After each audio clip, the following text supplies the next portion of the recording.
A slap in the narrow space of the plane cabin, where neither passengers nor flight attendants could have imagined that the woman in that simple outfit was the CEO of a major airline. A seemingly ordinary moment revealed a story about discrimination, patience, and power. Have you ever been treated badly because of your appearance? Imagine if you were the one who was treated unfairly, considered not worthy enough, just because you were not wearing an expensive suit or not sitting in first class. But when the truth was revealed, what would you do? Stand up and protest, or silently endure like the people around you? The story of Serafina Jordan, CEO of SkyNova, is a great lesson in patience, true power, and how we treat each other. And the question remains, do you have the courage to stand up when you know you deserve respect? If you are curious about how this story will unfold, don't forget to like, share, and subscribe to the channel to watch the next episodes in this surprising journey. Let's explore together. A scream ripped through the cabin. A metallic sound echoed, as if the entire Boeing 737 were shuddering. A black woman with curly hair, sitting in the middle seat, her hand lightly touched her left cheek, where a red mark had been left by someone else's hand. The air was thick. No one spoke. The man in the right seat gasped. A young college girl was shaking. From the front, a flight attendant's voice rang out, high, shrill, trembling with anger and fear, security. "We've got a disruptive passenger." Blood oozed from the corner of the woman's lips. She didn't react. She didn't cry. She just looked down at her hands, then spoke softly, in a voice so low and calm, it was terrifying. "You just lost your wings." No one understood what she said. No one knew who the woman was. And the person who had slapped her veteran flight attendant, Dana Ross, was shaking, not with remorse, but with fear of losing control. The dim light in the cabin reflected off the faces of two people, one confused, the other coldly calm. In the back row, several passengers raised their phones. Cameras were on. Everything was being recorded. The scene, hours later, would become a viral video and the start of one of the karma reversals that rocked the U.S. airline industry. But at the time, everyone saw just a regular passenger getting slapped. No one knew that the woman being slapped, Amara Lewis, was the new owner of the airline they were flying on. 6 hours ago, Atlanta Hartsfield-Jackson International Airport, the loudspeakers blared, the lines stretched, and the faint scent of coffee wafted through the air. Amara stood at the check-in counter, wearing a gray hoodie, dark jeans, and a small backpack. No one noticed. She blended in, a blur in the crowd. Her lips pursed slightly, her hand clutching a cooling cup of coffee. On her phone screen, the email SkyNova Airlines acquisition complete was clearly visible. Her signature at the bottom of the contract was still there, Amara Lewis, CEO and owner. Part of her still couldn't believe it. From a girl who grew up in a slum in Detroit, the daughter of a bus driver, she was now the head of a major airline. But today, she wasn't here to bask in her accomplishment. She was here to observe. She whispered through the headset to her assistant, Noah Briggs, "Don't tell anyone I'm on the 742. I want to hear what people say when they don't know I'm there." "Sure, Amara. But are you sure they might be mean? That's why I have to see." She hung up and took a breath. The sound of luggage wheels rolling across the floor, children laughing, the loudspeaker calling for the first group to board. She looked around. People hurried, stressed, sometimes cruel. In Amara's eyes, it was a world she needed to understand, the world of the people she would lead. When the staff called for Group 7, she stepped onto the platform. The sunlight streaming through the glass windows reflected on her face. Calm, strong. But there was something soft in her gaze, as if she were harboring a deep worry. A worry that, in this world, even as a CEO, she was still just the black woman in the middle seat wearing a hoodie. From a distance, Dana Ross, the flight attendant, glanced at the passenger list. She fixed her hair, smiled at the group of white businessmen who were laughing and talking loudly. When she saw Amara approaching, she looked for a second, then turned away. No greeting, no friendly look, just a curt sentence. "Coach boarding's in the back. Keep moving." Amara just smiled. She didn't reply, just nodded and walked past. But inside, a sadness slowly crept up, the kind of sadness that only comes from seeing too many similar things. The plane door closed. The seatbelt sign came on. Outside, the sun was setting in the west, painting the SkyNova wings a golden yellow. No one could have predicted that this ordinary flight would become the talk of the country. Amara Lewis isn't the type to revel in the spotlight. She was born in Detroit, in an old apartment building in a working-class neighborhood where the morning train whistles mingled with the cries of cornflakes. Her father drove a bus. Her mother worked as a night nurse. They say if you're born there, you never leave. But Amara was different. She had a dream not to escape poverty, but to change the way people treated each other. Her childhood was filled with the image of her mother sitting at the dining table, her eyes dark, telling stories of patients who refused to let her touch them because of the color of their skin. Amara, then 10 years old, asked, "Mother, why do they hate us?" Her mother softly replied, "Because they haven't learned to see others as human beings." That statement became Amara's guiding principle throughout her later journey. 20 years later, she entered the business world, not with a fancy dress or an Ivy League degree, but with brains and tenacity. Night after night, she studied management, finance, and aerospace engineering, morning after morning. She made coffee for meetings she wasn't invited to. Then she started her own crisis management consulting firm, helping airlines handle customer service incidents, a field she knew better than anyone. When SkyNova was in crisis due to a series of discrimination scandals, Amara was brought in as a consultant, and in just 8 months, she not only saved the company from bankruptcy, but also convinced them that she should be the new CEO, a black woman, at the head of an American airline. That story once had the financial world talking nonstop. But Amara didn't care about the title. She cared about the culture inside, where she could feel the undercurrent of prejudice and petty power. So today, she disguised herself, sat in the middle seat of economy class, just to hear the truth that the internal report never mentioned. The shiny Boeing 737 was parked at gate B-19. Amara stood at a distance, holding a printed boarding pass, the cheapest economy ticket her assistant had booked. The cold wind rushed through the ramp, tossing a few curls of her hair. In that moment, she looked up at the fuselage with the SkyNova Airlines logo, silver, dark blue lettering. Part of her felt proud. Another part was filled with doubt. She whispered to herself, "Do they really understand the meaning of the word service?" The loudspeaker sounded, inviting the last group to board. Amara walked slowly, clutching her phone. She opened the notes. Opening field report, employee attitude audit. The words slowly appeared. Observe the behavior of flight attendants at the boarding gate. Pay attention to their tone, eyes, and how they distinguish passengers. And then she saw Dana Ross, the woman who would make her name known to the world just hours later. Dana stood tall, list in hand, a half smile on her face. Her hair was pulled back in a bun. Her lips were deep red, and her gold watch glittered on her wrist. She spoke softly to the group of laughing businessmen in the front row, her voice as sweet as honey. But as soon as a family of Mexican descent approached, the smile vanished. "Make sure your stroller folds properly. Don't hold up the line." Her voice was stiff, her eyes sweeping over them boredly. Amara stood still. She wasn't an emotional person, but the sight weighed heavily on her heart. She added into her phone. Significant difference in expression. Intonation varies depending on the group. When it was her turn, Dana didn't look at her, just said middle seat, row 25, travel light next time. Then he tore off the ticket and handed it over without looking up. Amara nodded slightly, her voice calm. "Thank you." A simple thank you, but it carried a layer of emotion, sometimes sarcastic, some kind of controlled. Dana didn't notice. She was used to being in a position of control, where the right to serve turned into the right to judge. As Amara walked down the narrow hallway into the cabin, she smelled the scent of new plastic mixed with coffee and cheap perfume. The cabin was brightly lit with yellow lights.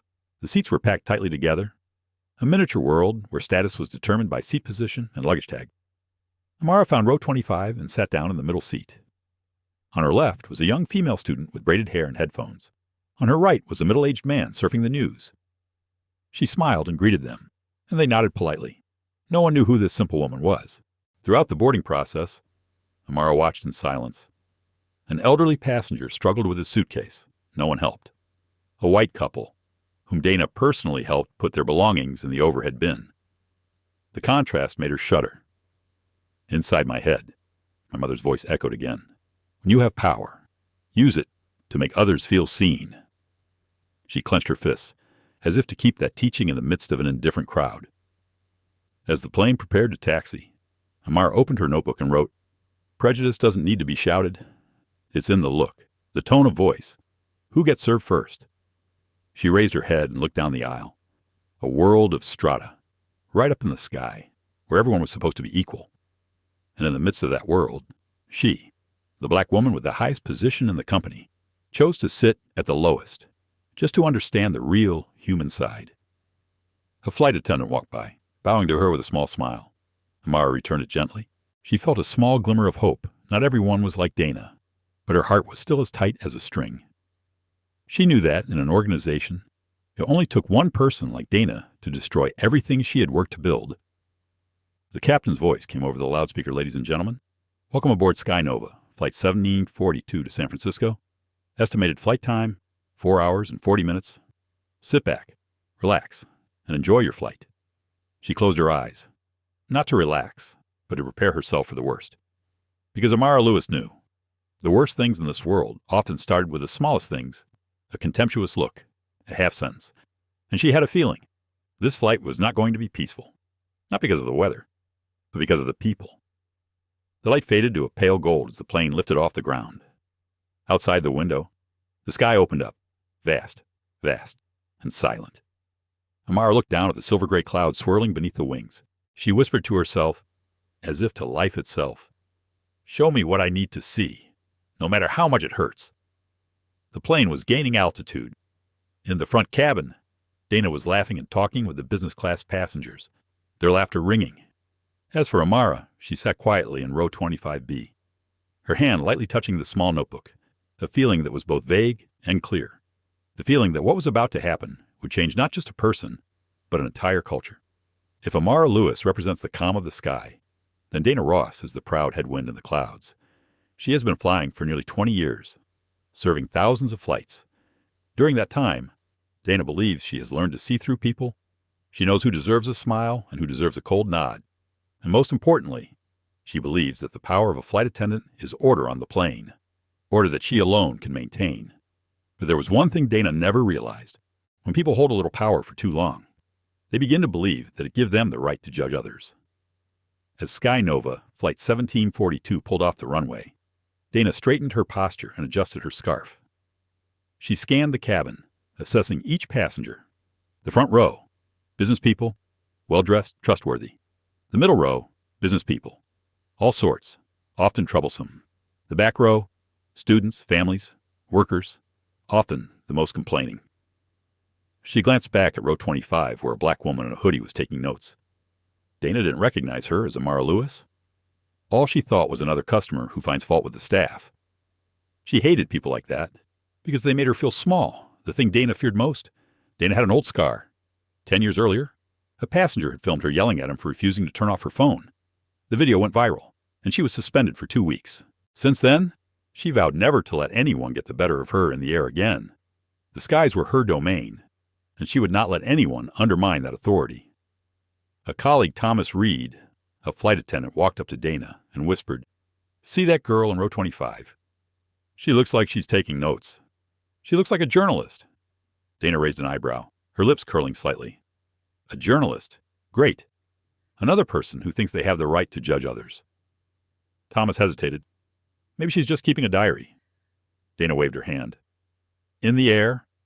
I don't have time for maybes. Here. I decide who gets priority and who needs to be re-educated on manners. She said it half jokingly, half seriously. Thomas didn't reply, just smiled awkwardly. He was used to that personality, harsh, arrogant, but praised by his superiors for good passenger control. Dana looked around the cabin. When her eyes landed on the woman in row 25B, she frowned slightly. Something about the woman made her uncomfortable, not because of her clothes, but because of her eyes.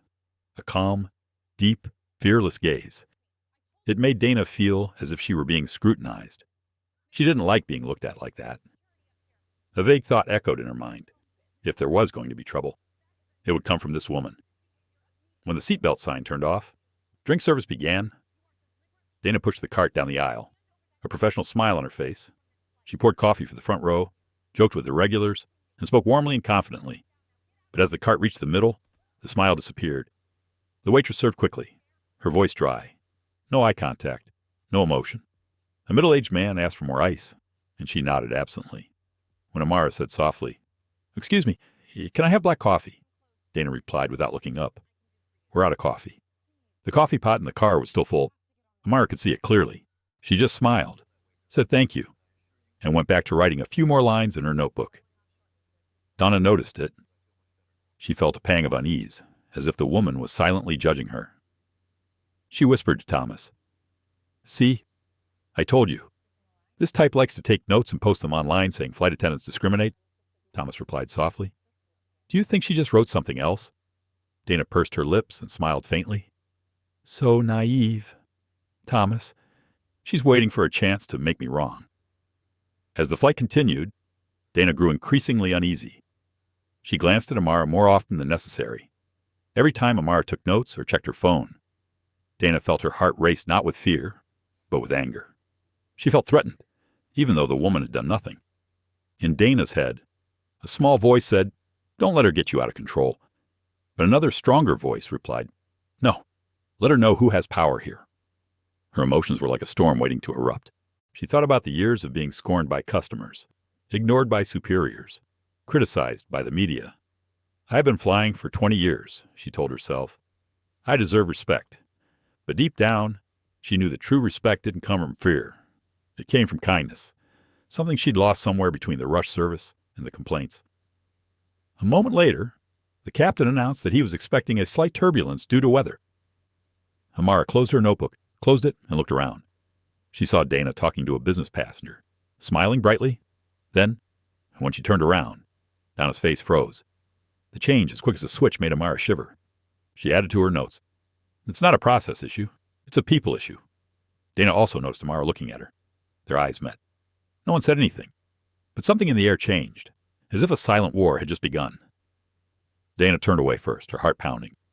"Don't let her get to you," she told herself. But then the voice in her head replied, "No, she needs to be taught my airplane manners." The engine hummed outside, the cabin lights dimmed, and the passengers began to sleep. Amara closed her eyes, but she didn't sleep. Dana's voice echoed in her head, a voice that was both dismissive and confident.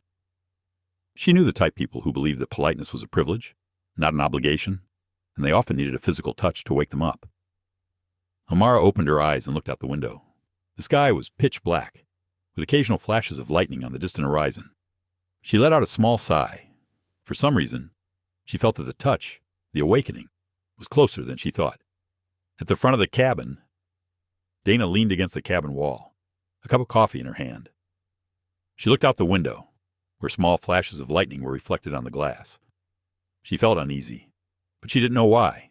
Then she heard Thomas say, "Dana, are you sure you're not being too harsh on that passenger?" Dana shrugged, her voice cold. "I just followed the rules. If they're upset, that's their problem, not mine." Thomas looked at her for a long moment, then shook his head. "Sometimes, following the rules is the wrong thing to do." "Dana." She didn't answer. She just sipped her cold coffee, her eyes lost in space. Somewhere behind her, Amara sat still, calm. Two women, two worlds, sharing the same space, and the thin thread between them was stretched, waiting to break. The Boeing 737 gradually stabilized its altitude. The engine noise was smooth and quiet. The cabin lighting changed to daytime mode, reflecting on tired faces. Passengers opened their laptops. Some took out their headphones. Some closed their eyes to rest. Amara Lewis sat still in row 25, put her small notebook on the table, and quietly observed. She did not take any notes at this time, just watched, just listened. Every little sound of the flight seemed magnified in her mind, the clink of plastic cups on trays, the click of Dana's heels on the carpet, a small child asking her mother when they would arrive. To Amara, it was more than just the sound of the flight. It was the sound of a system working sometimes correctly, sometimes with cracks. She lifted her head slightly and caught sight of Dana talking to a group of business-class passengers in the front row. Her smile was bright, her words soft and practiced. "Anything else I can get you? Gentlemen, maybe another sparkling water." The group laughed, someone joking. Dana responded in a light voice. But as she walked toward the middle of the cabin, the smile vanished without a trace. Amara noticed the change. An Asian woman asked for a blanket, and Dana replied curtly, "We're out." Her tone wasn't harsh, but it held enough coldness to make her feel like she'd been shut out. Amara wrote in her notebook, "Voice varies with the audience. No longer service, but classification." She paused, looking out the window. The white clouds were billowing like waves, the sunlight reflecting off her glasses. In that moment, she remembered her early years as a consultant, calls from clients complaining about unfair treatment from staff, and managers replying, "That's just a personal feeling. No evidence." Now the proof was before her eyes. It was just that no one wanted to see it. The sound of the cart's wheels approached her row. Dana pushed it with Thomas. He smiled and asked, "Would you like something to drink?" "Ma'am," Amara replied softly. "A black coffee, if you like." Thomas nodded, but before he could pour, Dana stopped him. "We're short on coffee. Save it for the front rows." Her voice was low enough for only Thomas to hear, but Amara heard it. She looked at the coffee pot in the cart. It was almost half full. She knew it wasn't because it was empty. It was because Dana didn't want to be served. Amara smiled, her voice calm. "No, I don't want to bother you." "Thanks." Dana didn't reply, just pushed the cart forward. But inside she felt challenged. She glanced back at Amara, a brief glance, but clearly annoyed. Not a process error. Amara continued. It was a personal choice. The behavior stemmed from prejudice. About an hour later, the cabin was quiet. Many were sleeping. Some were watching movies. The lights were dimmed. Amara opened her phone and read SkyNova's internal report, a summary of customer feedback from the previous quarter. She paused at the line. Complaints about flight attendant behavior are down 7% from last year. She shook her head slightly. 7% was a nice number, but it wasn't real. It didn't represent the cold stares and disrespectful words. A click sounded. Dana stood in front, taking selfies with VIPs. Amara watched with a pang. She had thought the airline industry was a symbol of service, of hospitality, but it seemed that the power had been handed to the wrong person. She whispered, as if to herself, "The sky doesn't need more people. It only smiles at the rich." The first slight vibration caught everyone's attention. The pilot announced over the loudspeaker, "Ladies and gentlemen, we might experience slight turbulence. Please remain seated." The seatbelt sign came on. A few passengers were still standing up to pack their luggage. Dana walked quickly toward them, her voice sharp. "Sit down immediately. Can't you see the sign?" The Indian woman who was trying to put away her suitcase bowed her head in apology. Dana was annoyed, lowering her voice. "You people always think rules don't apply to you." The sentence was only loud enough for the people in the row next to her to hear. Amara heard every word. Her heart sank. In that moment, memories of her childhood came flooding back. When she saw her mother being told the same thing by a hotel employee, "Your kind should stay where you belong." She closed her eyes and took a deep breath. Part of her wanted to get up. Another part told her to wait. She knew that people like Dana needed to reveal themselves, and she, as it were, was looking into the mirror of the system she was about to reform. Thomas stepped forward, trying to calm her down.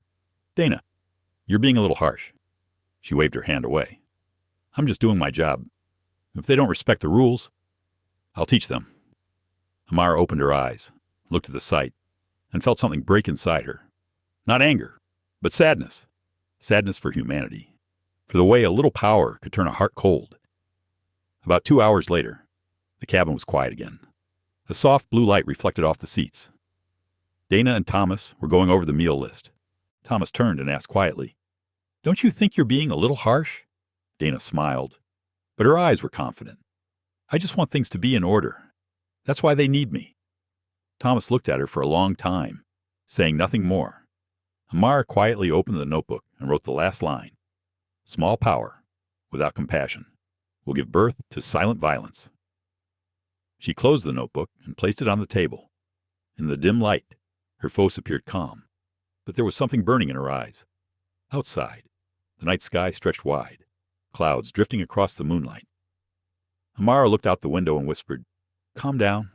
Let the truth unfold. Don't interfere. Not yet." Little did she know, in just a few hours, the truth would be revealed in a more violent way than she could have imagined. At the front of the car, Dana sipped her last coffee, her gaze still scanning row 25. The uneasy feeling in her stomach was still there.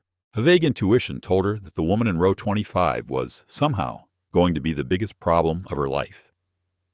She put down her glass, adjusted the gold watch on her wrist, and said softly to herself, "No one can outdo Dana Ross in this sky." But in the middle row, Amara Lewis sat still, her eyes slightly closed, her breathing even, and fate, as if hearing the challenge, smiled. Time passed slowly in the thick clouds. The sound of the engine was steady like the heartbeat of a giant iron bird.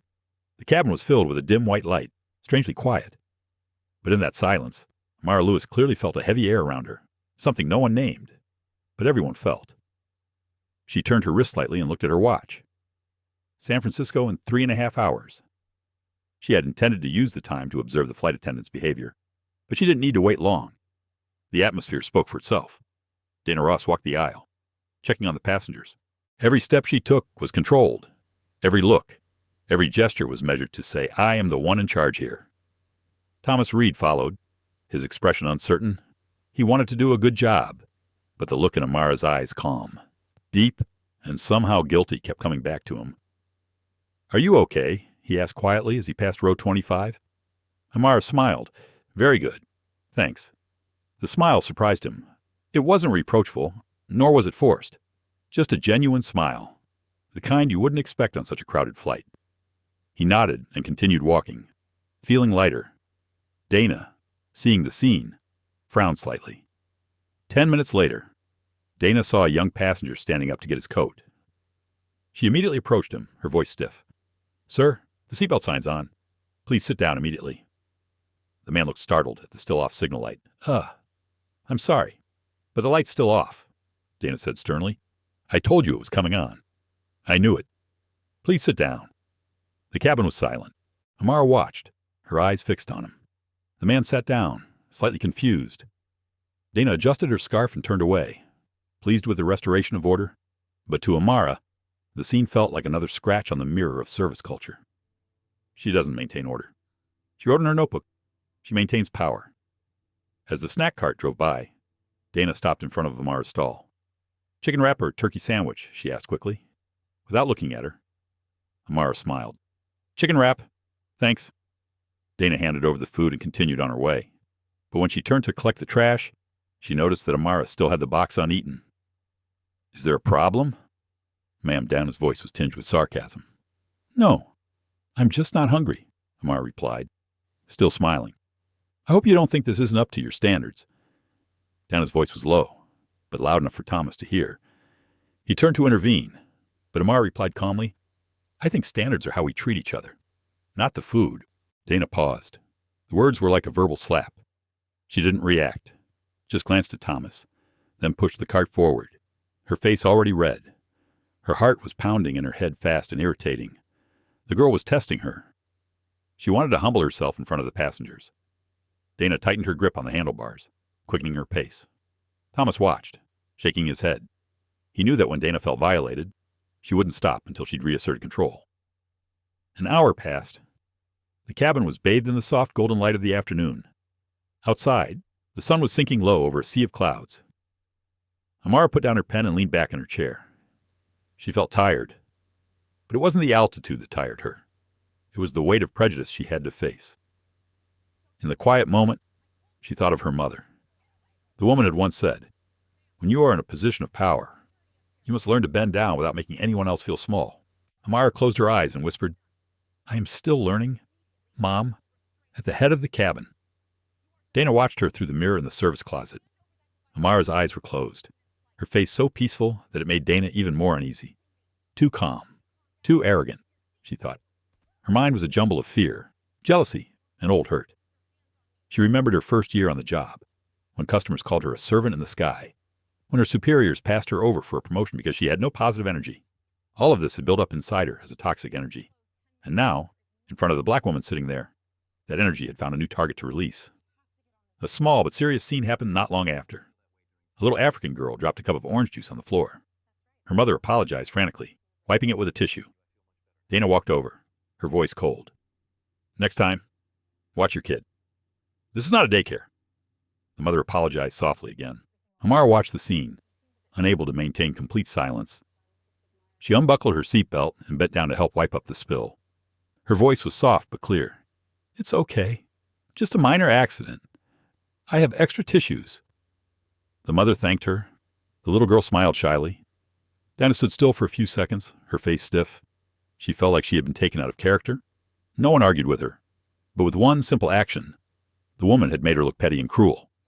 She turned away, but there was an unconcealed flash of anger in her eyes. Thomas saw and whispered, "Don't make a big deal out of it. Dana, she's just helping." Dana replied through gritted teeth, "She's testing me." As the plane flew over Colorado, The captain announced some light turbulence. The cabin shook, warning lights flashing. Amara opened her notebook and began writing. Dana walked by and stopped. "Ma'am, I need you to put your things away." Amara looked up and said softly, "I'm jotting down a few things. It'll only take a minute." Dana's voice hardened. "I'll tell you now." A few passengers turned. Amara gently closed her notebook and set it on the table. She said nothing more. Dana leaned down, her voice quieter but full of challenge. "People like you always think rules don't apply. Don't you?" Amara looked straight into her eyes. His gaze was so deep and calm that Dana felt her heart beat faster. "I follow all the rules," she replied softly, her voice low and slow. "But respect isn't a rule, it's a choice." The air between them was thick. Thomas was nearby, feeling the tension in the rope. He started to speak, but the seatbelt light went off a moment later, and Dana walked away without another word. Amara sat back, letting out a small breath.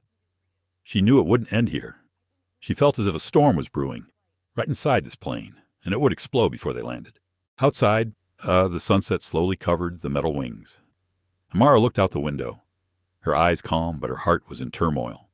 The western sky was red, as if signaling a long night. As the plane entered turbulence, the cabin lights flickered. Passengers began to quiet down, some clutching their armrests. The captain's voice came over the intercom, steady and professional. "Ladies and gentlemen, please remain seated. We're passing through some turbulence." Amara Lewis sat still, her seatbelt fastened, her eyes fixed on the window. Outside, dark clouds seemed to swallow the sky. She remained calm, but deep down, she knew the real storm was not outside. It was waiting right here in the cabin, among the silent, tense people. Dana Ross walked down the aisle, her eyes scanning each row. She wasn't exactly afraid of turbulence. She'd flown through 1,000. What made her heart race was the look of the woman in row 25B, a look so calm, as if nothing in the world could shake her. And that, to Dana, was a challenge. "You there?" Dana's voice cut through the engine noise. Amara raised her head, her gaze light as the wind. Dana pointed to the phone on the tray table. "Did you just take a video?" The cabin fell silent. "A few passengers glanced over," Amara replied slowly, her voice low. "I was just shooting the sky. No one was in the frame." Dana took a step forward, her voice rising. "Don't lie." "I saw you holding the phone towards me." Thomas, standing nearby, lowered his voice. "Dana, maybe she really just shut up." Thomas, Dana interrupted, her voice sharp. "I'm handling the situation." Amara remained calm. "If you want to see it, I can show you the footage." "No problem." But Dana didn't care. She was drowning in her own emotions, anger, fear, and a vague sense of threat. "People like you always think you can do whatever you want." Her voice was cold and harsh, echoing clearly in the closed space. The words "short" hit like a punch. A man sitting nearby raised his eyebrows slightly. A middle-aged woman sitting behind Amara looked up, her eyes surprised. Amara did not respond immediately. She took a deep breath. Old memories rose up inside her. She remembered going to an interview at a prestigious consulting firm at age 22. The recruiter, a white man with gray hair, said the same thing: people like you should be grateful to even be here. That day, she left the office in tears, but promised herself one day, "I will sit in the chair he is sitting in, and no one will have to hear that sentence again." Now, in the sky at 30,000 feet, the words echoed again, from a woman wearing the uniform of her own company. A bitter circle of fate. Thomas stepped forward, his voice worried. "Dana, come on, you're exaggerating." But Dana didn't seem to hear. She took another half step, leaning closer to Amara. "I have the right to ask you to delete the video. This is the studio's private space." Amara kept her composure. "And I have the right to defend myself if I'm treated wrongly."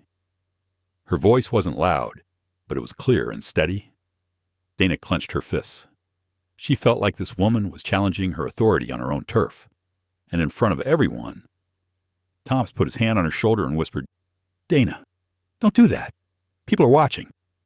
But Dana pushed his hand away and turned to Amara. "Give me the phone." Amara looked straight ahead, her eyes like still mirrors. "You have no right to confiscate passengers' property." Her voice was low but hard as steel. A moment of silence fell over the cabin. Only the steady roar of the engine could be heard. Then, suddenly, Dana reached out and grabbed the phone. Amara caught it, holding it tight. There was a small crack. The phone slipped from her hand and fell to the floor. Dana instinctively swung her arm a slap, quick and unexpected. A dry popping sound echoed throughout the cabin. The air froze. A little girl burst into tears. Someone whispered, "Oh my God!" Thomas was stunned, his mouth hanging open but unable to form words. Amara remained still. She slowly raised her hand to touch her cheek. The slap did not hurt as much as the humiliation in the man's eyes. Dana gasped, realizing she had just crossed the line of no return. She took a step back, her voice faltering. You made me do it." Amara looked at her, her voice cold and calm. "No, you chose to do it." The whole cabin was dead silent. The sound of the engine, the vibration of the cabin, all seemed to have disappeared. Thomas bent down to pick up the phone. The screen was still on. He saw the camera was still recording. The entire conversation, from the people like you to the slap, was being recorded. He looked up at Dana, his eyes filled with panic. "Dana, you know," Dana interrupted, her voice trembling. "Give it here." But this time, Amara stood up, half a head taller than her. "No need," Amara said, her voice calm but sending a chill through the cabin. "I will submit this video to the federal authorities and to SkyNova Airlines itself." Dana rolled her eyes and stepped forward, but Thomas stopped her. "Enough, Dana, stop," he shouted, losing his temper for the first time. The other passengers murmured. A man pulled out his phone and started filming. A woman whispered. She slapped her. The flight attendant slapped that lady. Dana began to tremble. Her lips pursed. Amara sat down quietly, wiping the tears from her cheeks with a tissue. Her voice was soft but resonant throughout the cabin. "We all make mistakes, but how we deal with them defines who we are." No one said anything more. Dana backed away, her shoulders shaking. Thomas sat down next to Amara and asked softly, "Are you okay?" Amara nodded. "Fine, just sad." She looked out the window. The sky was now torn between light and dark. On one side were swirling dark clouds. On the other was the edge of pale yellow sunset. She whispered, almost to herself, "How strange. The sky has two sides like people." Thomas didn't understand it all, but he sensed the peace in the words. He looked ahead, where Dana stood alone, head bowed, silent, and he knew the real storm had just begun. The cabin was dead silent. No one dared to speak after the slap. The sound of the engine became the only sound filling the air. All eyes were fixed on the black woman sitting in row 25B who remained silent, only touching her cheek, her eyes strangely calm. She did not cry. She did not get angry. She did not say a harsh word. It was her calmness that made the cabin feel heavier. Thomas Reed stood there, his heart pounding so hard it felt like it was ripping through his chest. He looked at his colleague, Dana Ross, who had just lost control. Her face was pale, her hands shaking, her lips pressed together. She realized what had happened, but it was too late. Amara bent down and picked up the phone. The screen was still on. The angle was the same. The video was still recording. She looked into the camera for a few seconds, then turned it off. Her gesture made everyone realize it was all being recorded. 30 minutes later, as the plane began to descend, the air in the cabin was still thick. The pilot announced over the loudspeaker, "Ladies and gentlemen, we'll be landing at San Francisco International Airport in approximately 20 minutes. That calm voice was like a string pulling everyone back to reality. Dana tried to complete the procedures before landing, but her hands were still shaking. Thomas whispered, "I will take care of the rest." "Dana." She shook her head. "No need." Her voice was hoarse and forced. Amara sat still, looking out the window. San Francisco was emerging from under a blanket of white clouds, its lights a golden web. She felt a mixture of emotions, anger, disappointment, but also something very human, pity. She understood that Dana was blinded by her own bitterness and small power, but she also understood if no one stood up, others would continue to feel the invisible slaps every day. She muttered softly, "It's time." When the plane touched down, everyone breathed a sigh of relief, but no one stood up. They were all waiting for something. Thomas walked up to Amara, his voice trembling slightly. "Do you want me to call airport security?" Amara smiled slightly. "No need, and I'll talk to them myself." She stood up and pulled her suitcase down from the overhead compartment. The passengers around her moved aside, silently making way. The air was like the air before another storm, not a storm of nature, but a storm of justice. Dana tried to maintain her professional demeanor, saying mechanically, "Thank you for flying with SkyNova Airlines." Her voice was shaky and a little hoarse. Amara walked past her, paused for a moment, and looked Dana straight in the eye. a look without hatred, but as heavy as the sky. "Do you know who this company belongs to?" Amara asked softly, her voice soft but clear. Dana frowned slightly, not answering. Amara continued, "SkyNova Airlines is my brainchild. And today, you just slapped the person who pays your salary." The room was dead silent. A few people gasped in surprise. Thomas stood frozen. Dana stepped back, her mouth hanging open, unable to form words. Who are you?" Her voice was hoarse. Amara looked at her, calmly. "Amara Lewis, CEO of SkyNova." Dana was stunned. For a few seconds, she could hear nothing but the pounding of her own heart. She remembered every moment of the flight, the cold words, the contemptuous glances, the slap, all of it like knives coming back at her. Airport police and airline supervisors arrived at the gate within minutes. Thomas was the first to report. "We need to pull the cabin camera." There was violence by the staff. He spoke clearly, without any hesitation. Dana sat in the row of seats near the door, her hands clasped together. She didn't look at anyone, didn't say anything. A police officer said softly, "Ma'am, we need your cooperation. We have video evidence." Dana raised her head, her eyes red. I didn't mean to. She provoked me." Amara stood a few steps away, hearing every word. She turned around and said calmly, "No one makes others lose control. We choose our own reactions." Thomas looked at her with a mixture of admiration and pity. He knew Amara was more than just a CEO. She understood the pain of contempt and how to turn that pain into power. The airline supervisor, a gray-haired man, stepped forward, his expression tense. "Ms. Lewis, I didn't know you were on this flight. We're very sorry." Amara smiled faintly. "I don't need apologies. I need a change." She handed him the phone. "This video is enough to show that the company's culture is broken. I'm not going to punish just one person. I'm going to change the whole system." The supervisor swallowed. Dana still bowed her head, her voice faltering. "I'm sorry. I really don't know," Amara said softly. "The bad thing isn't that you don't know who I am. It's that you think the person you despise can't be anyone." The statement silenced the group. Thomas turned away, tears welling in his eyes. Moments later, as passengers began to disembark, Amara remained. She wanted to take one last look at the cabin, a place that had seen it all: injustice, courage, and the downfall of a man. Thomas approached and said quietly, "Will you tell the media?" Amara replied. "No, I don't want to destroy her with a mob. I just want the truth to be recorded." She paused, her eyes looking out the window. "But I won't be silent, because there are others like me or worse who don't have anyone to record them." Thomas nodded. His voice choked. "I will testify if needed." Amara looked at him, smiling genuinely. "For the first time, I know you will." She stepped off the plane. The late afternoon sunlight caught her hair, framing her strong, calm figure. Behind her, Dana sat with her head bowed, her hands covering her face. Outside, the San Francisco fog shrouded the runway. But Amara felt as if the sky had never been clearer. She knew this was just the beginning, a beginning for truth, for justice, and for a new airline where respect was no longer a privilege. It took just 12 hours for the video from SkyNova Flight 1742 to go viral across platforms. A passenger sitting behind Amara posted the 2-minute clip to TikTok, which features Dana Ross shouting "People like you," and the slapping that erupted in the middle of the cabin. The video was shared millions of times overnight.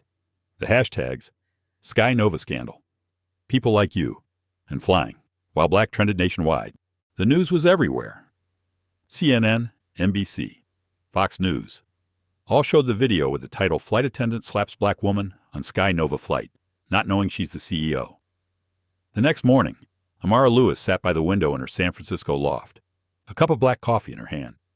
She looked out at the pale gray sky, where planes were taking off one after another.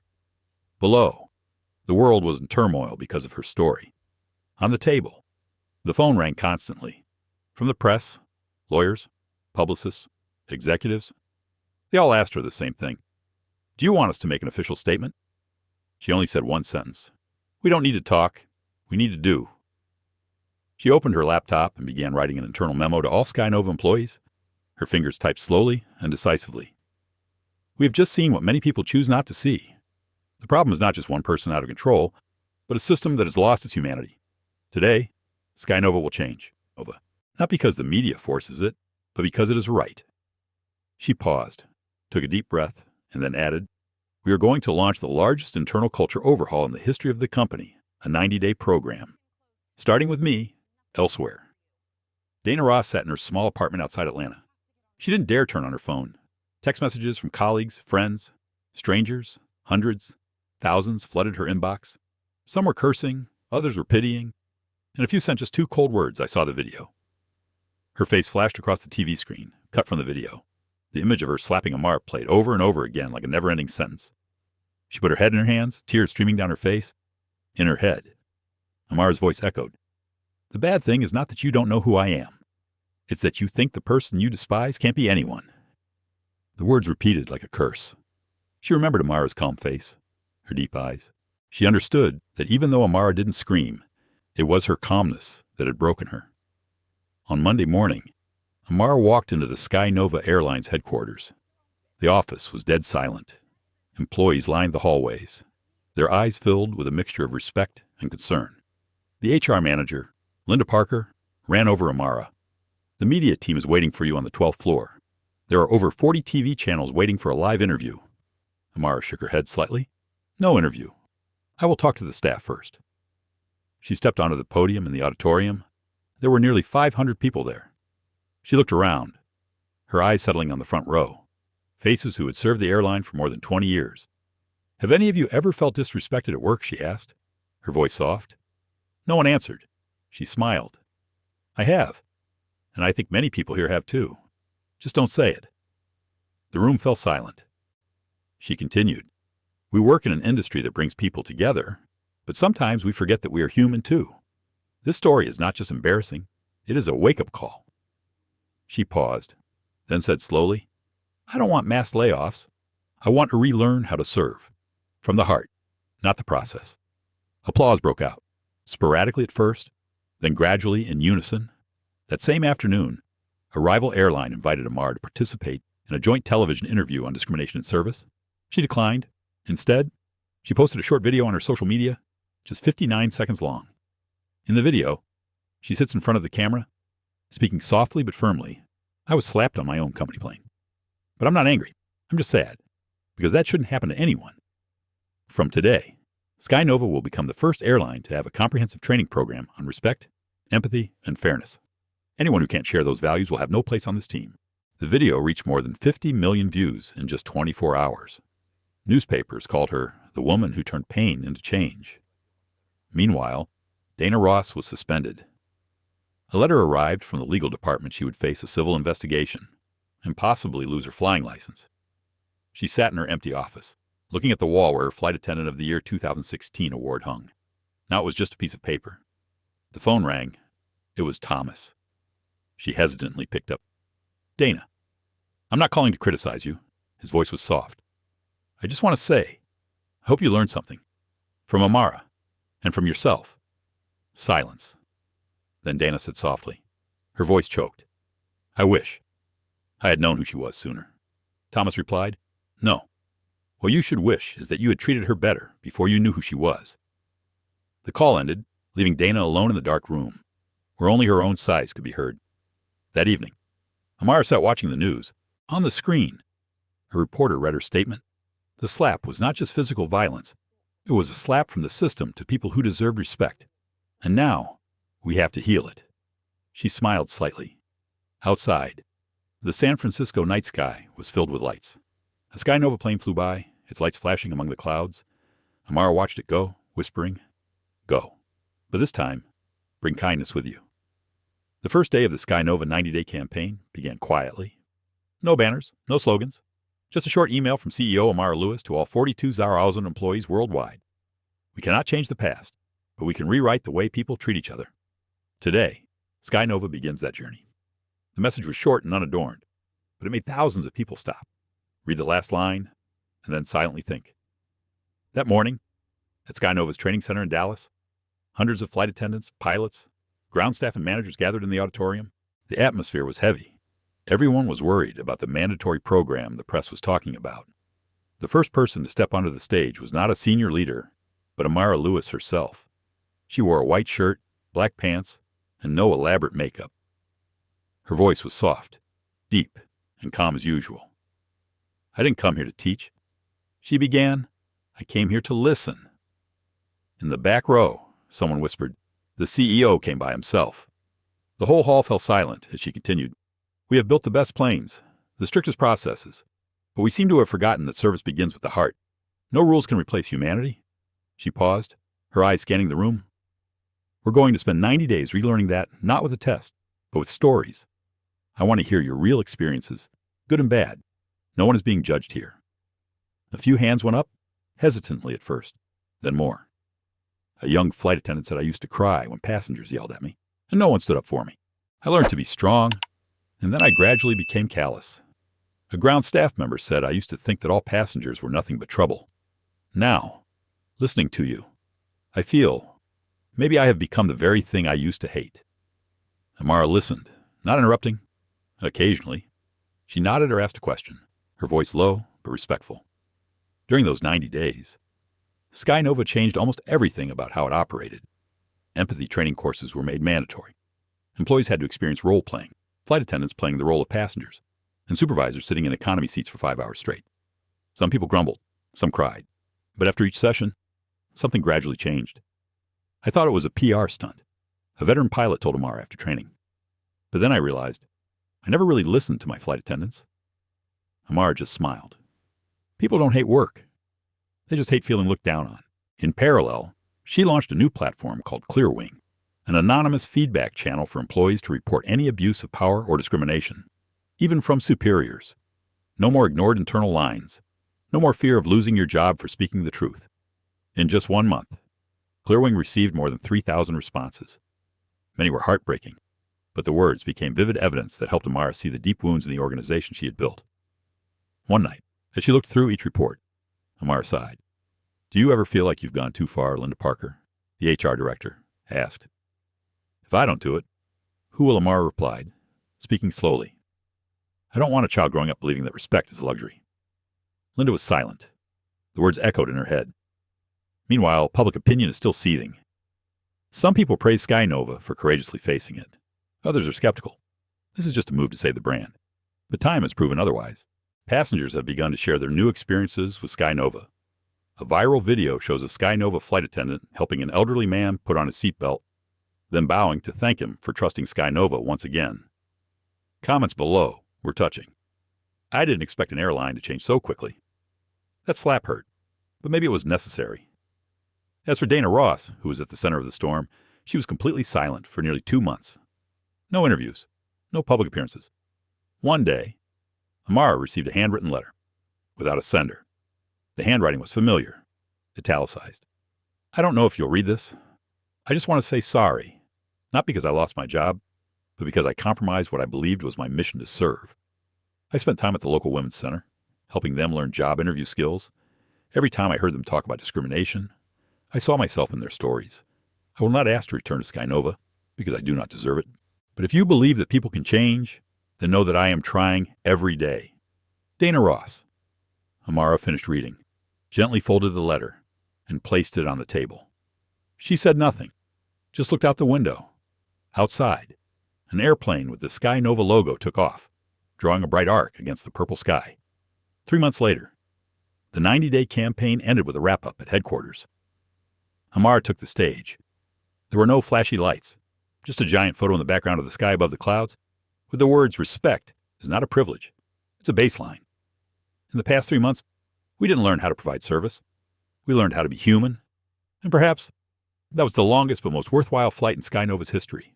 She said. The applause lasted almost a minute. Thomas sat in the front row, smiling.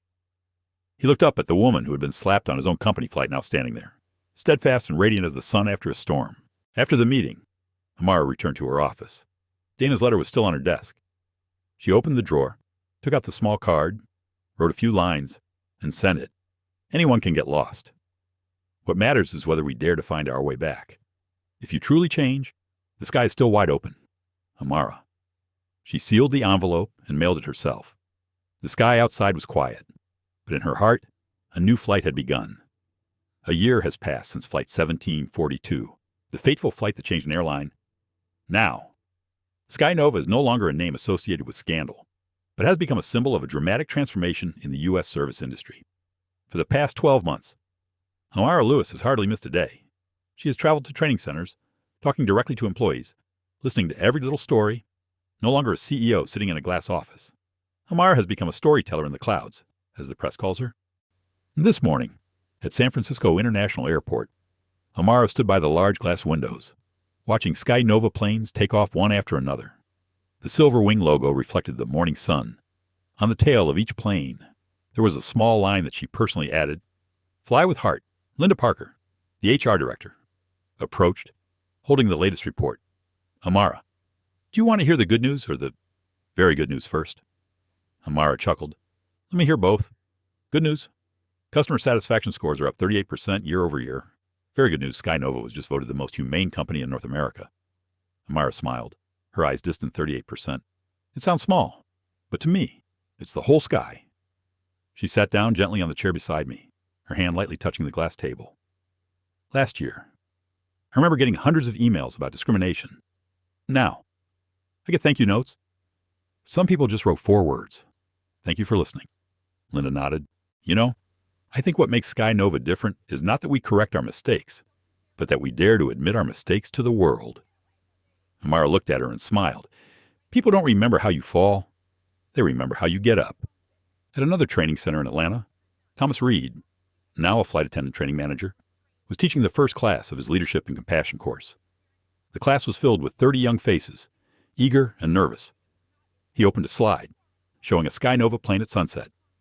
You know, he said, we can learn all the skills of flying, but if we don't learn to put ourselves in someone else's shoes, all those skills are just empty shells. He recounted the story of Flight 1742 without mentioning any names, but everyone knew. There was a woman who chose to remain silent when insulted, not because she was weak, but because she understood that the truth will speak for itself when you are calm. She is the reason we are sitting here today. The class fell silent. A female student raised her hand and asked, Mr. Thomas, did that woman ever forgive the person who did her wrong? Thomas smiled, his eyes softening. Forgiveness doesn't mean forgetting.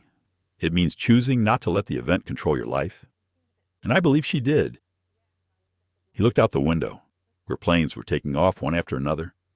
Amara was as clear in his mind as the first day, steady in the turbulent sky. In another corner of Atlanta, Dana Ross works at the Hopeway Community Center, which helps women reintegrate after losing their jobs.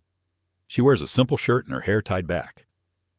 On the wall is a whiteboard with large letters, Respect begins with listening. She was coaching a group of women on how to communicate in interviews. Don't think you have to be perfect, she said softly. Just be honest and listen. Respect isn't something you demand. It's something you give. A woman in the group asked, did you work as a flight attendant? Why did you quit? Dana was silent for a few seconds. She smiled and answered honestly. I did wrong, very wrong. But because someone didn't take revenge on me, I learned what kindness is. The class fell silent, some nodding in understanding. Dana continued, her voice full of dignity. I can't change what happened, but I can teach others not to repeat it. And that's how I make amends. On her desk, there was a small frame, a picture of the sky taken from the plane cabin, with a handwritten line underneath us. The sky is still yours, Amara. She looked at the photo and smiled. The light made her eyes sparkle, no longer bitter, only peaceful. At the end of December, SkyNova held an event to celebrate 1 year of rebirth. All employees were invited, from the director to the pilots to the cleaning staff. The ceremony took place in the hangar, among the brightly lit jumbo jets. Amara stepped onto the stage, wearing a navy blue coat, her face bright. Soft background music played, and the auditorium fell silent. Exactly 1 year ago, I sat in row 25B and relearned the greatest lesson of my life, that respect cannot be taught by rules. It is taught by example. She looked around the room. Today, I don't want to talk about accidents or mistakes. I want to talk about people who chose to stand up, people who chose to love their jobs again, and chose to believe that the sky can be kind. She paused, her voice slowing. SkyNova has flown through the dark days, and now we have seen the dawn.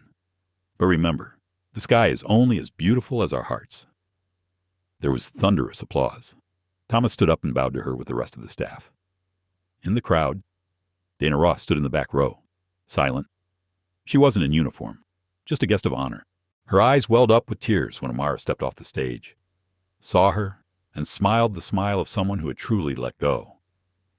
Neither of them said a word, just a slight nod, like a greeting between two people who were once enemies, now standing together under the same sky. That night, as everyone left, Amara stood alone in the hangar. The lights reflected off the fuselage of the SkyNova branded plane. She looked up at the high steel ceiling and said softly, "A year, and we've flown differently." Thomas approached and handed her a cup of tea. "How much more do you think SkyNova will change?" Amara smiled. "I don't know. But if everyone adds a little more kindness to the sky, the world will be bright enough." The sound of the plane engines echoed in the distance, mingling with the laughter of the two people. The night sky outside was clear and calm. An airline had found its soul again, not through numbers, but through hearts that had learned to fly together. Amara Lewis isn't much of a celebration person, but this year, she decided to do something different. SkyNova has gone through a year of profound change, and that deserves to be remembered. Flight 1742, the flight she almost didn't get to see, became a symbol of a new beginning. Today, Amara stood at San Francisco International Airport in a simple black dress, clutching a leather bag, looking toward the SkyNova plane, waiting for a special anniversary flight. The plane took off early in the morning. The passengers on board today probably had no idea that this was not an ordinary flight. Everyone in the cabin was flying a milestone in SkyNova's history, part of a journey that Amara had initiated. She entered the cabin of the plane, where close colleagues from all departments were present. This flight was not for directors, not for media representatives.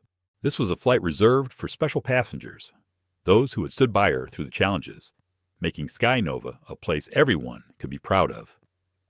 A girl of about 10 years old sat in row 15A, her eyes following her. She had bright eyes, messy hair, and a shy smile as Amara walked past. Amara looked at her, then paused. She sat down next to her, gently asking, "What's your name?" The little girl looked up, her eyes sparkling. "I'm Mia. Thank you for letting me sit with you." Amara smiled, reaching up to tuck a few strands of Mia's hair behind her ear. "So, Mia, did you know today is our anniversary flight?" Mia nodded, then blinked at Amara curiously. "Yes. I heard from my mother that you are the CEO of SkyNova." Amara was surprised, but she smiled gently. "Yes, but today, I am just a passenger like you." The girl smiled, her eyes shining. "I love SkyNova. My mom says this flight is a part of history." Amara sat still, listening. She said nothing, but felt a strange connection to the girl. She was a symbol of the future she hoped SkyNova could bring, a bright, hopeful, and inclusive future. As the flight began to pass through the thin clouds, Amara watched out the window, remembering all that had led to this moment. She remembered the tense months, the constant struggle to change the way SkyNova treated its passengers and staff. She remembered the early months, when the staff resisted the changes and thought she was just an idealist, not a realist, but Amara persevered. And today, the results are clear. SkyNova is one of the most prestigious airlines in terms of service quality and corporate culture. She turned and caught the eye of Thomas Reed, the flight attendant training manager. He stood near the cabin door, his eyes full of respect. "Thank you, Thomas," Amara said softly, but loud enough for him to hear. He walked over and bowed his head. "Thank you, Amara. Everything I have today is thanks to what you have created."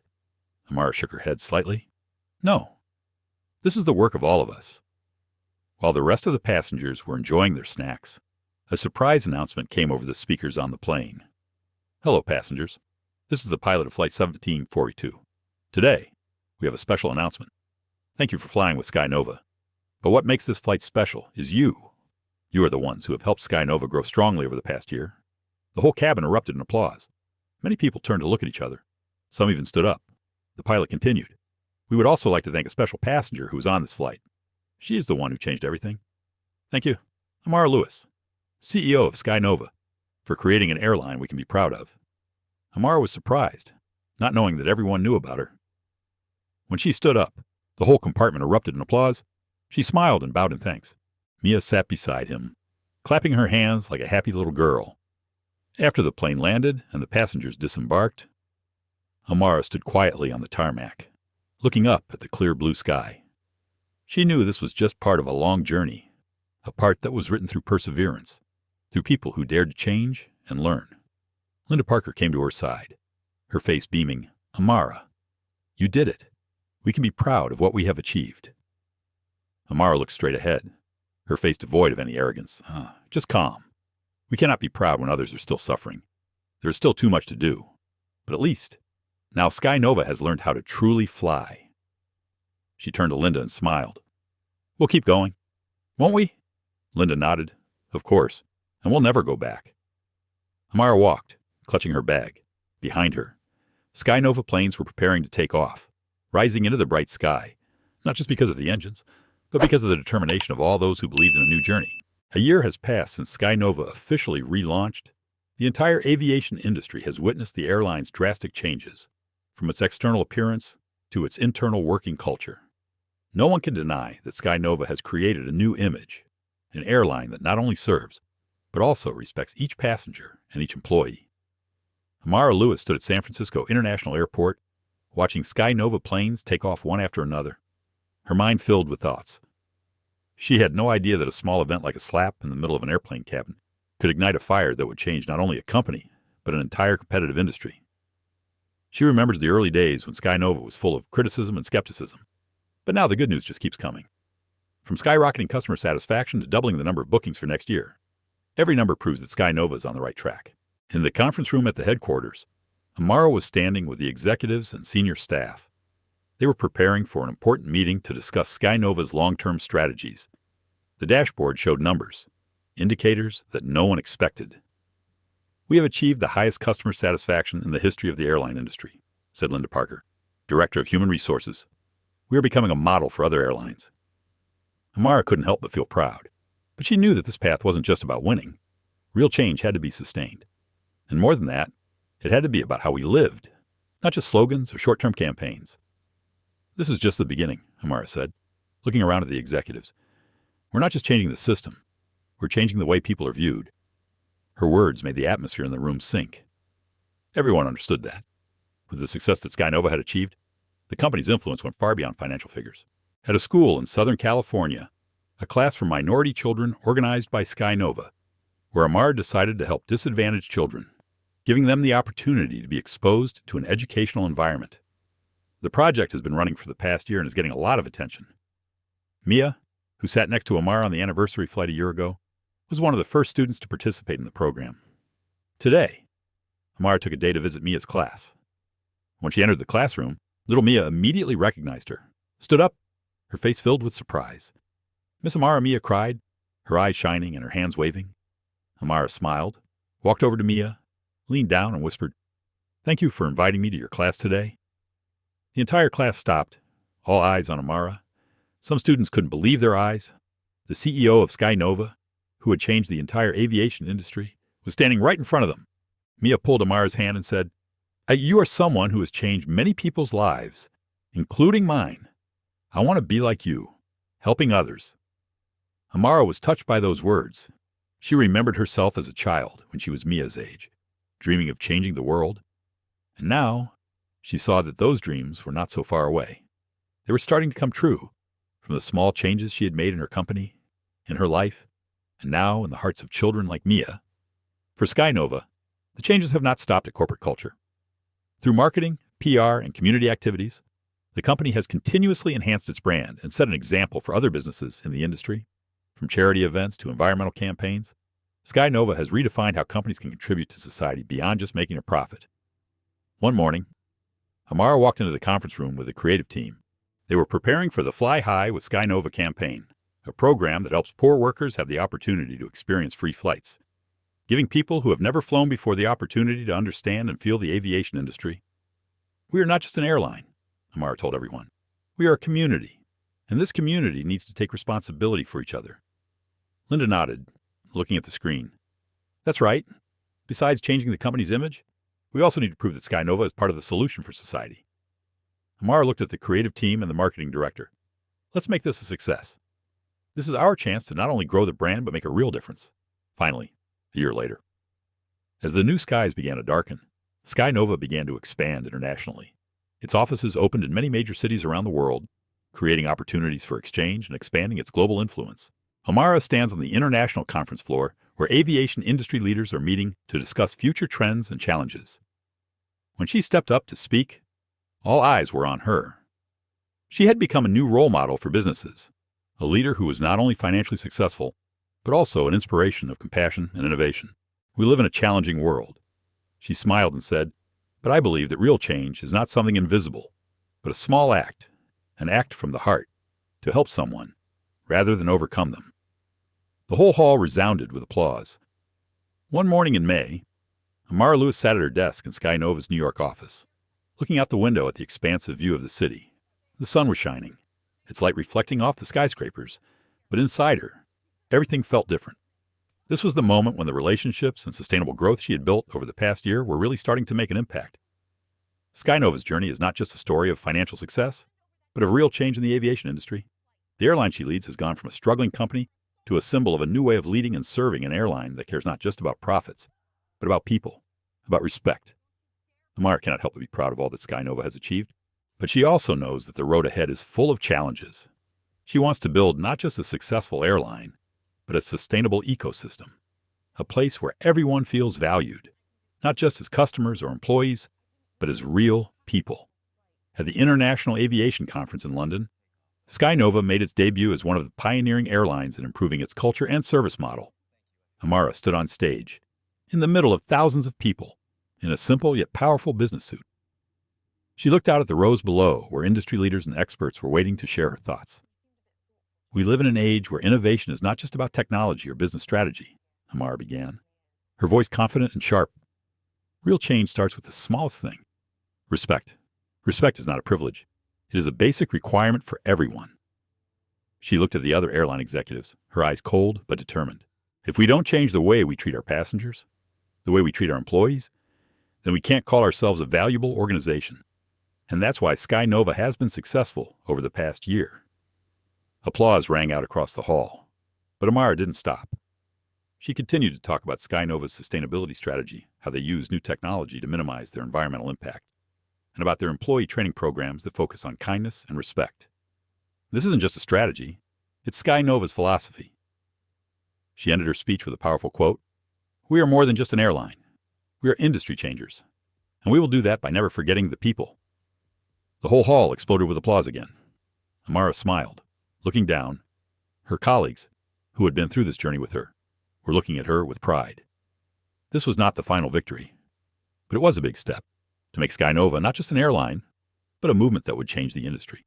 Meanwhile, at SkyNova's San Francisco headquarters, Linda Parker and Thomas Reed were meeting with the creative team to discuss the company's next steps, strategies that focused not only on financial growth, but also on how to maintain and grow the humane culture Amara had built. "We need to create a platform where everyone from the bottom up feels empowered to speak up," Thomas said, looking at the report screen. "It's not just about improving customer satisfaction. It's about creating a place where people can come to work and feel valued." Linda nodded, her eyes sparkling. SkyNova is not only changing the way we work, but also changing the way we view the role of an airline in society. We can make a positive impact not only in the airline industry, but in the wider community. We have to continue this. Thomas continued, "What we call sustainability is not just about the environment.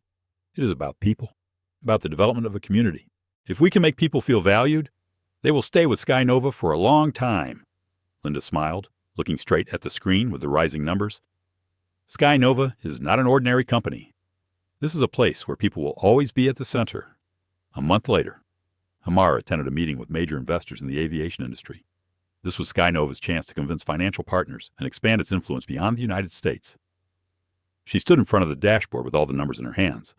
The numbers were bright, and the strategies were proven to work. Amara started the meeting with a simple question: can we change the airline industry?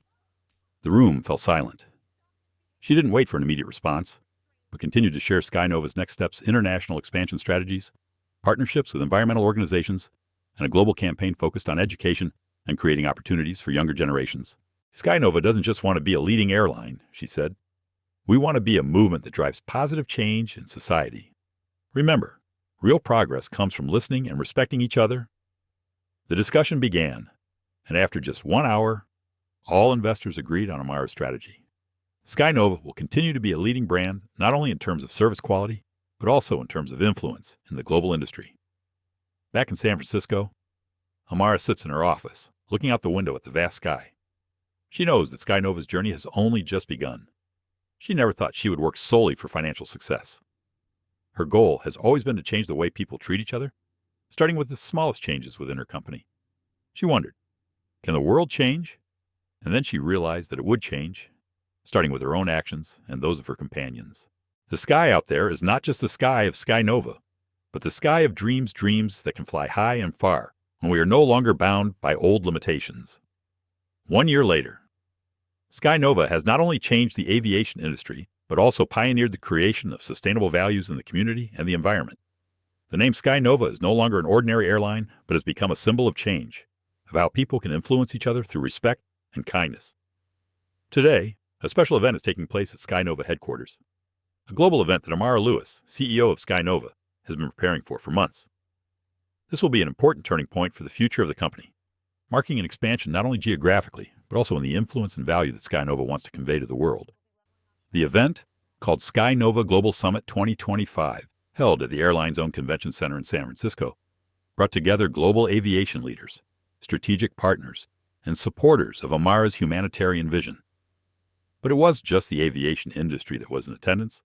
Nonprofit organizations, environmental activists, and education experts were all present. SkyNova not only wants to change the aviation industry, but also wants to contribute to changing the way people treat each other while helping to build a more sustainable, equitable society. Amara stood in front of the conference hall, looking at the planes parked at the airport outside.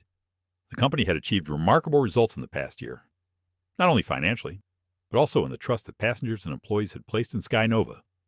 Customer satisfaction indexes, employee retention rates, and the community activities the company had carried out had all exceeded expectations. Just one more step, Amara thought to herself, clutching the report Linda Parker had prepared for her. She smiled as she looked at the numbers on the page. Not cold financial numbers, but numbers that represented real change in the community.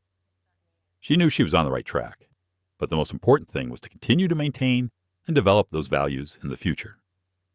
The opening ceremony took place in the late afternoon.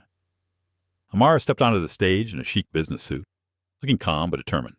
Below, thousands of guests were already seated in the large hall, bright lights shining on the stage, reflecting off large signs with a prominent SkyNova logo. She stepped up to the podium, her eyes meeting the front row, where SkyNova's executives and major partners were present. But Amara wasn't just speaking to them. She was speaking to the world. Hello, everyone. I'm honored to be here representing SkyNova, an airline that we not only provide transportation services to, but also set an example of humanity and respect for people. The room fell silent. The weight and impact of those words was undeniable. We live in a world where compassion and respect for people are no longer a luxury. We are working to create a sustainable future, not only for aviation, but for society as a whole. SkyNova is not just an airline. We are part of the change. Amara paused for a moment, giving the audience time to digest the message. She continued, her voice soft but firm. We need to build a community that is not based on profit alone, but on human values. That is why SkyNova will not only expand internationally, but also continue to work with nonprofit organizations, educational institutions, and environmentalists to create a more just and sustainable world. The entire hall erupted in applause, but Amara did not stop. She made a grand announcement that she had long prepared, and today, I am delighted to announce that SkyNova will launch the SkyNova Cares campaign, a global program to fund environmental protection projects and develop education for children in the most disadvantaged regions of the world. Funded by SkyNova's own resources, we are committed to donating 2% of our annual profits to these projects, starting from 2026. The applause was thunderous, and Amara could feel the support of everyone present in the hall. Outside the hall, Linda Parker and Thomas Reed stood looking at Amara, their eyes filled with pride.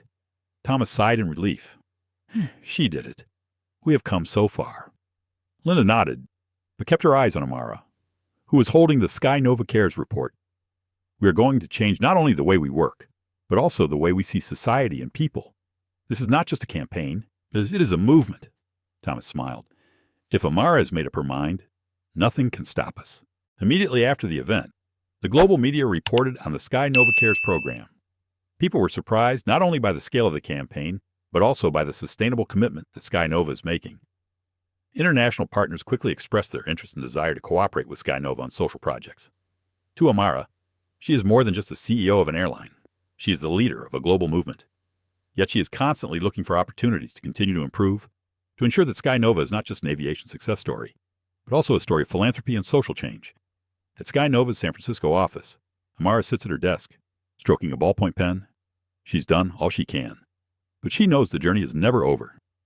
Every step SkyNova takes is about building not just a successful company, but a sustainable future for everyone.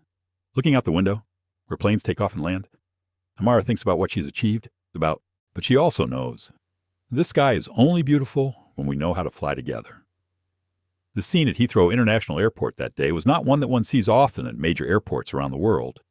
There was no grand welcome ceremony, no noisy business discussions, just a small group of people waiting for the SkyNova plane to take off. Amara Lewis stepped out of the VIP passenger area, a long coat covering her minimalist yet powerful business suit. Her silky black hair blew lightly in the cold wind, the light shining on her face, making her look like a living symbol of the change that SkyNova was promoting. She stood silently, looking out at the runway, where a SkyNova plane was preparing to take off. This was a special flight, not only because it carried important passengers from all over the world, but also because it was a new milestone in the global strategy of the airline she had built. Despite her many successes, Amara still cannot help but feel that there is a big challenge ahead. She understands that as SkyNova expands internationally, a lot will need to change. The new challenges will not only be related to business operations, but also to maintaining and developing the humane culture she has built. In a conference room at SkyNova's London office, Linda Parker is discussing the company's next steps with Thomas Reed and his senior management team. Today's meeting is important. They are discussing SkyNova's expansion plans into Europe and Asia. We are facing a lot of pressure from big competitors, Thomas said, his eyes lingering on the charts and financial indicators. But it is important that SkyNova is not just an airline. We need to make sure that our influence can go far beyond the borders. Linda nodded, then looked at Amara, who had joined the meeting via video conference. We need to continue to uphold the values that Amara founded. Respect and tolerance are things that every partner must feel when working with us. So how do we reach new markets and still maintain those values? Asked another executive. How do we ensure our culture doesn't fade as we expand? Amara watched it all unfold from a monitor in her San Francisco office. She understood that expansion wasn't just about financial numbers, but also about staying true to the core values that made SkyNova what it is. We will not only change the way airlines operate, we will change the way the entire aviation industry sees and values a humane company, Amara said in a video statement, her voice filled with determination and conviction. We will continue to build lasting relationships with our international partners, not just based on profit, but also on respect and long-term cooperation. Everyone in the conference room listened in silence, and Amara could feel their strong support. SkyNova didn't just want to be a growing airline, but wanted to be a symbol of change in the industry. Once the global expansion was officially announced, Amara and her colleagues quickly received positive feedback from international partners. Major airlines and industry organizations began reaching out to SkyNova in hopes of collaborating on humanitarian and environmental initiatives. In addition, the community projects that SkyNova has undertaken have also continued to receive attention, from sponsoring schools, developing environmental protection programs, to collaborating with nonprofit organizations. SkyNova has become a name associated with profound social values. Amara stands at New York International Airport watching SkyNova teams and partners at work. She feels proud, but also aware that new challenges are coming. A month later, at a meeting with major airline executives at the International Aviation Conference in Singapore, Amara continued to impress, talking not only about SkyNova's success, but also about how the two companies could collectively have a positive impact on the entire aviation industry. We don't just have to change the way we serve passengers.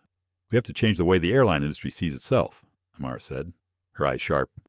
And I believe SkyNova will be at the forefront of this revolution, because we are not just about profit, we are about people. Amara's remarks received a great deal of support from international partners. Many began to realize that SkyNova was not just an airline, but a model for change and innovation in the entire global aviation industry. At SkyNova's London office, Thomas Reed and Linda Parker sit together in a strategy meeting. Amara has laid a solid foundation for us, Thomas said, drawing on the strategy board. Now it is time for us to take the next steps. SkyNova must become a role model for all companies, not just in the aviation industry, but in the entire business community. Linda nodded, her eyes filled with pride. That's right.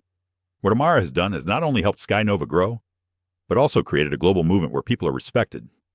We cannot let this be overshadowed. We need a solid plan to expand, but still maintain those core values. Thomas sighed, looking at the financial indicators and international expansion strategy. And importantly, we need to make sure we don't lose the trust of our customers and employees in the process of expansion. SkyNova needs to keep its commitment to them. As Amara prepares to take the stage at the SkyNova Global Summit, she is not only thinking about what she has achieved, but also about the challenges that lie ahead. She knows that international expansion is a huge step, But it is also an opportunity for her and the entire company to continue to demonstrate its leadership in the aviation industry in terms of ethics and sustainability. SkyNova planes will not only fly through the sky, but will fly to the most remote places to bring a message of respect for people and sustainable development. And then, SkyNova will not just be an airline, it will be a global movement, bringing changes not only in the industry but also in the wider world.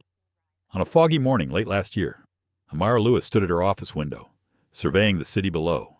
Dim light filtered into every street corner, and SkyNova planes streaked through the clouds. The feeling was both peaceful and defiant. The company has achieved a lot, but one thing she knows for sure, change is a process that never stops. Despite all the success, Amara still feels the tension within her. The world's expectations of SkyNova are constantly increasing. New challenges are coming, and she must prepare for them in the best way. Yet she was not afraid. She had learned from her failures, her wrong decisions, and her tearful moments. Each time she stood up, she realized how strong her inner strength was. At the Global Conference of Aviation Industry Executives in Paris, Amara is about to take the stage to share SkyNova's achievements. This is an important occasion, not only for the company to affirm its position in the international market, but also for her and her colleagues to share SkyNova's long-term commitments to the environment, education, and sustainable development. The audience included not just aviation insiders, but also major partners, NGOs, and people concerned about the industry's environmental and social impacts. Amara looked around, sensing the high expectations. This was a fight she had to fight, not just for her company, but for the future she wanted to create. As she stepped up to the podium, applause broke out. She smiled gently, her eyes confident, yet sympathetic. "Dear friends," she began, her voice calm but strong, "we have overcome many challenges over the past year, not only financially, but also in terms of our commitment to people and the environment. SkyNova is not just an airline, but part of a bigger change, a change that we make together, for a sustainable future." The entire hall fell silent as they listened. Amara's words resonated, not just as a business strategy, but as a message of responsibility. SkyNova has committed 2% of its annual profits to environmental and educational projects. And today, I am delighted to announce that we will be expanding these projects globally. Not only will it help the industry community, but it will also improve the quality of life for future generations. Amara paused, letting her words sink in. She knew that what SkyNova was doing wasn't just about building a company. It was about building a better world. We have to ask ourselves, what would the world be like if every business acted for people, for the community? If we only think about profits, we will miss out on great opportunities to create real change. And that is why SkyNova will not only be a leader in the aviation industry, but will be a pioneer in changing the way businesses contribute to society. The hall erupted in applause. Amara didn't stop.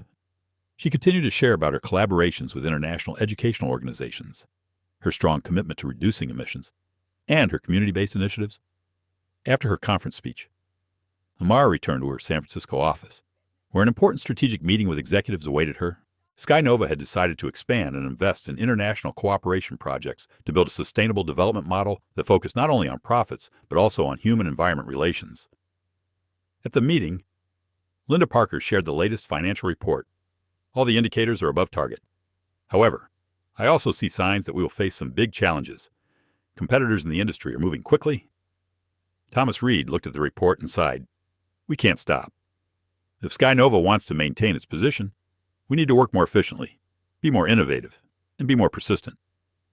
Amara nodded, looking at the numbers in the strategy report. She understood that SkyNova had to continue to innovate, not only in technology, but also in the way people viewed the industry. It was not just about growth, but about maintaining the core values she had established. "Well, we will continue," Amara said, her voice firm. "We will not only fly to new destinations, but also change the skies. That is why SkyNova will strengthen cooperation with international partners to build a more sustainable environment." The following day, SkyNova announced its Green Plan, a major strategy to help reduce emissions from international flights and develop new technology in the aviation industry. This was welcomed by environmental organizations and the international community. The plan not only benefits SkyNova, but also creates a movement for change in the industry, making the company a leader in green technology. As the program took off, Amara felt a surge of hope. She couldn't help but think back to her early days as a young woman facing unimaginable challenges. And now, SkyNova has become a powerful force, not only financially, but also in terms of social influence. That evening, as Amara sat in her office, looking out at the SkyNova planes flying through the dark sky, She felt a sense of pride and peace in her heart. She had come a long way. And while there were still many challenges ahead, Amara knew that SkyNova would not only fly to success, but to a sustainable future for all. And that is the great mission that she and the entire SkyNova team will continue to pursue, to make the sky a symbol of compassion and change. The story Flight Attendant slaps Black CEO. Not knowing she's the airline owner is not only a tense situation in the aviation industry, but also a great lesson about the power of respect and social justice. We often hear stories of discrimination in our society, where appearance or social status is placed above human dignity and worth. But do we have the courage to stand up when we are the victims? Or do we choose to remain silent, out of fear or anxiety of confrontation? The story of Serafina Jordan, a powerful woman who chose to remain patient and quietly observe during the first minutes of unfair treatment, offers an important lesson. True power is not about what you can do to others, but how calm and patient you can be in difficult situations. When you stand up for yourself, when you stand up for your dignity and respect, you not only change your own life, but you also open the door for those around you to be treated more fairly.